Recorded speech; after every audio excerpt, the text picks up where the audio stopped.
Let me just explain in 2 minutes the اجازه راکړئ چې یوازې په 2 دقیقو کې د اوکراین جګړه درته تشریح کړم.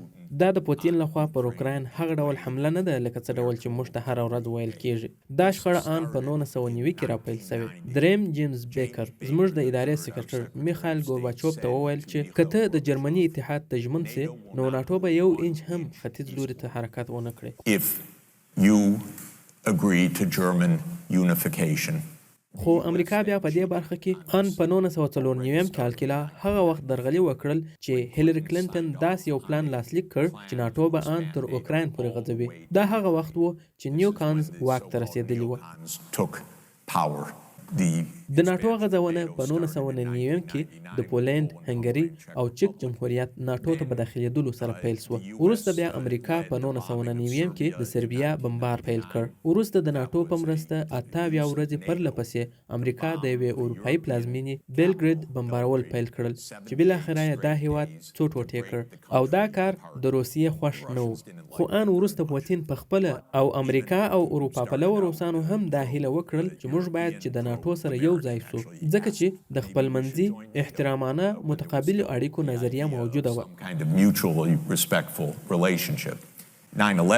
وروسته د سپتمبر د 11مې پیښه رامنځته شول. د افغانستان مسله رامنځته شول او په هغه کې هم روسان وویل چې موږ ستاسو ملاتړ کوو او موږ په دې پوهیږو چې تاسو د تروریزم د له منځه وړلو دپاره کار کوئ. بیا په 2002 کې امریکا د بالستیک توغندیو د نه جوړولو د تړون څخه پر خپل سر پریکړون اعلان کړ او په دې سره امریکا د خپل توغندیو سیستم په ختیځ اروپا کې نصب کړ.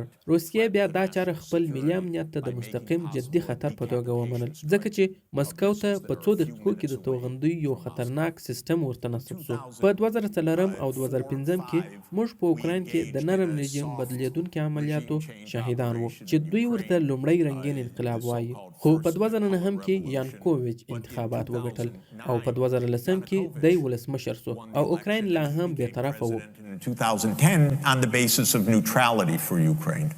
So in February 20 خو د فبروري پر 22مه په 2014 کې امریکا د یانکوویچ پر راپرځولو کې فعاله ونډه واخیسته. بیا روسانو د ویکټوریا نیولند او د اوکراین لپاره د یو امریکایي سفیر جفري پایټ چې اوس هم یو لوړپوړی چارواکی دی ترمنځ یو ډیر بدخوند ټلیفوني تماس افشا کړ چې دوی د دې رژیم پر بدلولو خبرې کولې. نو امریکا په دې توګه په اوکراین کې نوې حکومت جوړ کړ او بیا وویل چې اوس نو د ناټو د پراخولو وخت راغلی. روسیې په هغه وخت کې وویل چې نور یې بس کوي، تاسو وعده کړی و چې ناټو به نور نه پراخوو. ایسټونیا، لاتویا، لیتوینیا، بلغاریا، رومانیا، سلواکیا، سلوینیا او نور هیوادونه په دې 1 انچ ختیځه نړۍ کې راګډ شول. د ډسمبر پر 15مه 2021 کال کې پوتین پر میز د امریکا او روسیې ترمنځ امنیتي تړون کېښود چې اصلي نقطه یې د ناټو نه پراخول و. وروسته یې ځانګړي نظامي عملیات پیل کړل او 15 ورځې وروسته زيلنسکي وویل چې سمه ده زه به طرفه اعلانوم. And 5 days later Zelensky says okay neutrality. And then the United States and Britain said no way. خو امریکا او برتانیا وویل چې په هیڅ ډول نه، تاسو باید چې وجنګیږئ، موږ مو تر شا ولاړ یو، مخ ته ځکه نه درځو چې تاسو ټوله به مرئ، نو ځکه مو تر شا ولاړ یو.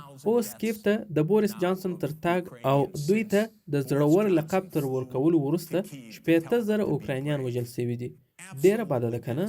موږ باید په دې پوه شو چې موږ د هغه څه سره نه یو مخ چې موږ ته هره ورځ ویل کېږي، مثلا د هټلر په څیر د لیونیو خلکو تاریخ.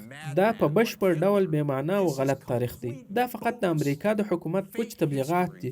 موږ دلته یوه لوبه پر مخ وړو، نو خدای دې مو وساتي که یو اتمي بم پر موږ راځي نو زه نه پوهېږم چې څه به پېښ شي ځکه موږ اوس ورسره مخ یو. A nuclear power comes at us. I don't know what's going to happen. But we came at them.